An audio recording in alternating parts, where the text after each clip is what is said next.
Les informations d'ici et d'ailleurs sur Radio La Frontière. C'est parti pour tout de suite.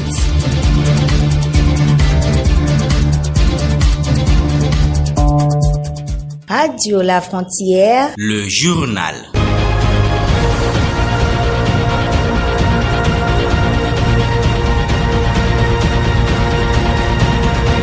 À l'écoute de Radio La Frontière, nos civilités à tous et bienvenue au journal.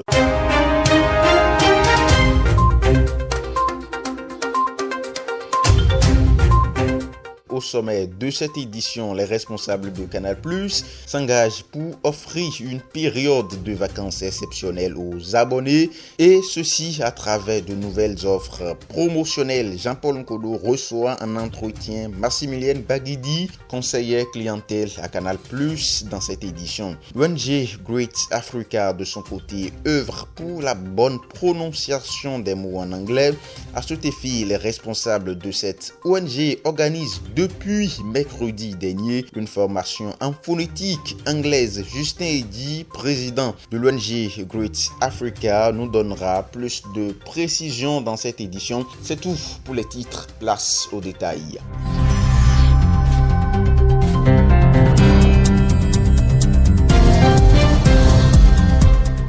Au Nigeria, le groupe djihadiste Boko Haram a confirmé la mort de son leader historique, mort lors de combats avec le groupe rival État islamique en Afrique de l'Ouest. L'ISWAP a annoncé Bakura Modjoudi Saraba, le nouveau chef présumé, dans une vidéo envoyée mercredi à l'agence France Presse.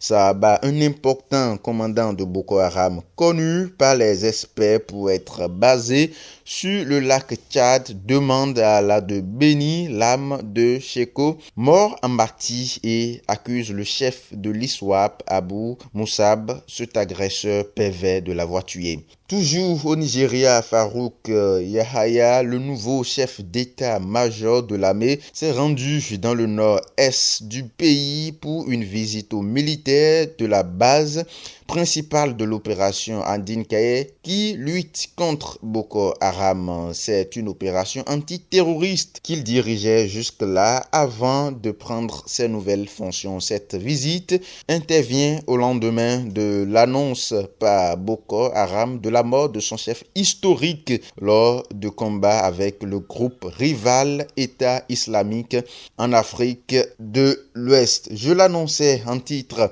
de nouvelles offres promotionnelles à Canal+ pour ses vacances Canal+, mais au service de ses abonnés, l'offre surprise checkée et bien d'autres. Pour en savoir davantage, Massimilienne Baguidi, conseillère clientèle à Canal+, est l'invitée de ce journal. Elle est reçue par le chef service des relations publiques de Radio La Frontière, Jean-Paul Nkodo. Massimilienne Baguidi, bonjour à vous. Bonjour. Alors, vous êtes conseillère clientèle à Canal+. Ma première question est celle-ci. Quelles sont les offres actuelles chez Canal+?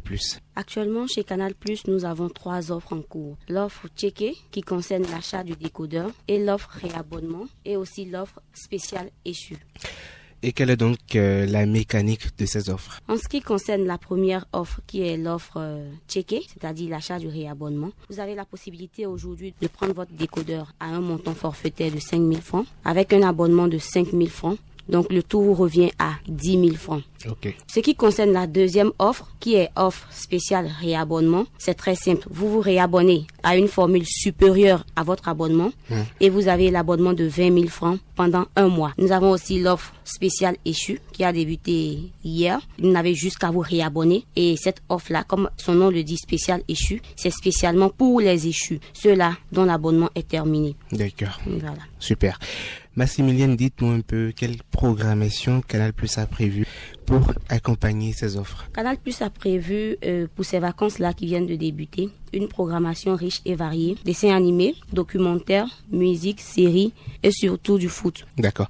Et qu'est-ce que la semaine généreuse? C'est un programme de fidélité destiné à récompenser nos abonnés qui se réabonnent avant la fin de leur abonnement. Donc avant que l'abonnement ne finisse, vous vous réabonnez et vous avez 1 semaine de bonus. D'accord. Voilà. Massimilienne, votre mot de la fin. J'exhorte tous ceux-là qui n'ont pas encore de décodeur à se rendre rentre dans nos différents locaux pour prendre les décodeurs. Nous sommes en promotion et toutes ces promotions-là, je précise, prennent fin le 30 juin prochain. Merci à vous, Massimilienne. Je précise que vous êtes conseillère clientèle à Canal+. Merci d'avoir été de notre... On parle éducation dans cette édition. Au sujet Tokpa Domé, dans la commune de Komassé, le ministre en charge des enseignements secondaires a procédé au lancement des épreuves écrites de l'examen du brevet d'études du premier cycle de juin 2021.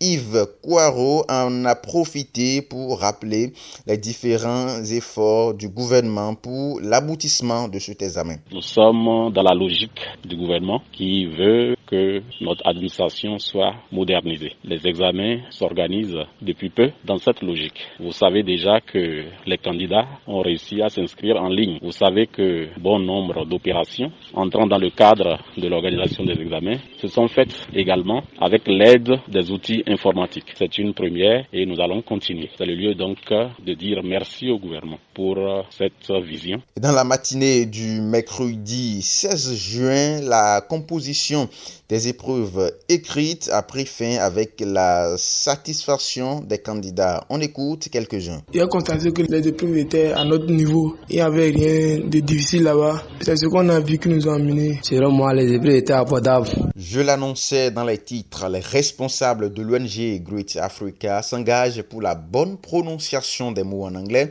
et ceci à travers une formation consacrée à la phonétique anglaise. Justin Eddy, président de l'ONG Great Africa, nous parle des motifs d'une telle formation. Vous savez, il y a beaucoup de personnes qui ont le vocabulaire, mais qui ont des difficultés à communiquer, parce que avoir le vocabulaire est une chose, mais l'autre chose, c'est de pouvoir prononcer les mots que l'on prétend avoir en bonne et due forme, afin de faire passer le message qu'on veut passer. Donc, beaucoup de personnes ont du mal à communiquer avec les natifs et même avec leurs pairs, parce qu'ils n'ont pas articulé correctement un son, ou parce qu'ils ont levé la voix peut-être là où il ne faut pas la lever. Cette formation est prévue pour durer 6 semaines et prendra fin le 30 juin prochain. Les membres du gouvernement béninois se sont réunis en session ordinaire sous la présidence de Patrice Talon. Entre autres décisions prises figure la réalisation des travaux complémentaires à l'aéroport international de Cotonou. Patrice Talon et son gouvernement comptent démolir les résidences universitaires KISS et Hassan II du campus d'Abomey-Calavi. Wilfried Léandre Humbedi, porte-parole du gouvernement. Les 10 travaux entrent dans le cadre de la deuxième phase du programme d'amélioration de la capacité d'accueil et de la qualité des services au niveau de cet aéroport. Ils concernent le réaménagement de la zone d'accueil, la rénovation intérieure du pavillon ministériel et la construction d'un salon business class. En point 2, nous avons l'autorisation de démolition des résidences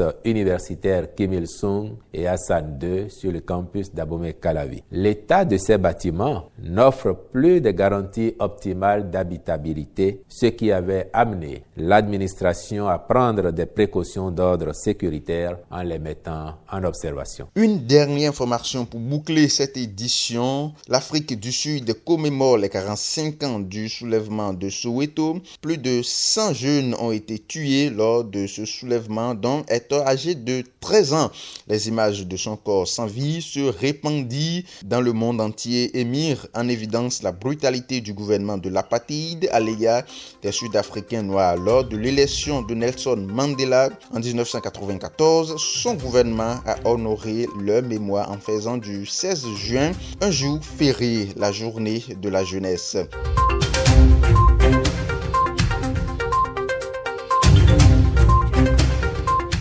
Ici s'achève cette édition réalisée par Jean-Paul Onkodo. La mise en ligne est l'œuvre de Roland Bokorsa. Présentation Juvenal Douglas Agbo. Merci de votre attention. Yo me vi anya étudiant we yinwe azon de pepe ya no wa kavia ko wi o me kun kun yi matin alogore matin bo ajodo akara se gbe mele ton to radio eno juro ye soro ani do radio ga anu mo mele no to ordinateur vin eno juro ye soro ani vin ordinateur ga eyin ne pon to present to me anu cambio de we ro we tenu we mi national je friend yo jo ne pon hodo radio la frontière ko wa e wana do dalo we e wana do dalo na do kan yesu je tiene no menga bo to di doro mo ro be gboje ina iwe wi o me vi mi ton le te di e ba si vacances ja Emile de formation d'ao gagnant wenene doté formation en informatique et en journalisme. Bon Emile ko so ronu se basi oyito we ma mena me duro na basi formation mon coton bo ko ronu se inscription lo nu e ko beremo son azan auto o son tonto rememite ton bo e ka so to dito ki ara na photo azan ko nu kun lo poto o sun turo poto me mina bioton o ezon ye me do duro na basi formation mon coton kun ko ponwe arando yin ko to we ma me arando yin ko to we ma me to arrondissement de me atinte ye na basi formation do yoruba français resien ogbe me ye na basi do yoruba sin ogbe me bonan so basi do gugbe me mon lo poro o en to do na we ro afi we ama fi o formation en journalisme mo to ne bono joro la ni do radio dans ce point mi na we e basi so créer ton podo un ton po bona se pin bona so i diplôme to e basi azon e fin aloji bo ko na bi na kado to bona basi formation mon coton ndo na we ro formation journalisme mon ton podo akoya kwa ton po akobasi formation ne ho formation informatique ton podo akoya po chan we po akobasi formation ne ho bo we ten we na kabere o so we ye de do te na no wi wa mon coton bo formation na bere to e basi azan tonto o sun chan we to pe foi na konukun poto me meeting teton bona photo azan tonto o sun chan to o pe loton no moro ne so ta fu mi jan we bo mi duro na kan ho le pepe bio me ho wa lo kan prisa 229 62 07 13 62 kavi mi na i whatsapp ji bonan do ho ge prisa 229 97 83 33 92